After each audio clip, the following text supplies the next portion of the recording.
பவுலரையும் சரி பேட்டரையும் சரி அவங்களே நம்ப முடியாத அளவுக்கு மேரில் வச்ச ஒரு 4 சம்பவங்களை தான் இந்த வீடியோவில் பார்க்க போகிறோம். வாங்க வீடியோக்குள்ளே போகலாம். 4வதாக இருக்கக்கூடிய சம்பவம்னு பார்த்தீங்கன்னா ஆர்ச்சர் பிடிச்ச கேட்ச் தாங்க. அவரோட ஸ்பீடுக்கு அவர் ஓடி வந்து போட்டப்பால் பேட்ஸ்மேன் பார்த்தீங்கன்னா அதே ஸ்பீடுக்கு திருப்பி அடிச்சிருப்பாருங்க. அதை அவர் ஒத்த கையால் அசால்ட்டாக பிடிச்சி தூக்கி வீசியிருப்பாருங்க. 3வதாக இருக்கக்கூடிய சம்பவம்னு பார்த்தீங்கன்னா வாட்சன் அடித்த பால் ஜடேஜா பிடிச்சிருப்பாருங்க.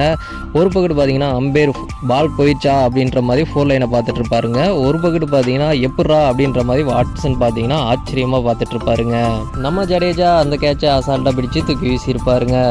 அடுத்து 2வதாக இருக்கக்கூடிய சம்பவம்னு பார்த்தீங்கன்னா விராட் கோலி அடித்த பால் ஸ்டெயின் பறந்து விழுந்து பிடிச்சிருப்பாருங்க. இந்த கேட்சை வந்து விராட் கோலியே ஆச்சரியமாக பார்க்குற அளவுக்கு அவர் பிடிச்சிருப்பாருங்க. அடுத்தது ஃபர்ஸ்ட்ல இருக்கக்கூடிய சம்பவம்னு பார்த்தீங்கன்னா நம்ம சமி அடித்த பால் மேக்ஸ்வெல் பார்த்தீங்கன்னா பிடிச்சிருப்பாருங்க. அந்த கேட்சை அவராலே நம்ப முடியாத அளவுக்கு அந்த அளவுக்கு ஆச்சரியமாக பார்த்துருப்பாருங்க. இந்த வீடியோவில் உங்களுக்கு எந்த கேட்ச் பெஸ்ட்டுன்னு தோணுதோ கமெண்ட் பாக்ஸில் கமெண்ட் பண்ணுங்கள். சப்ஸ்கிரைப் லைக் பண்ணிடுங்க.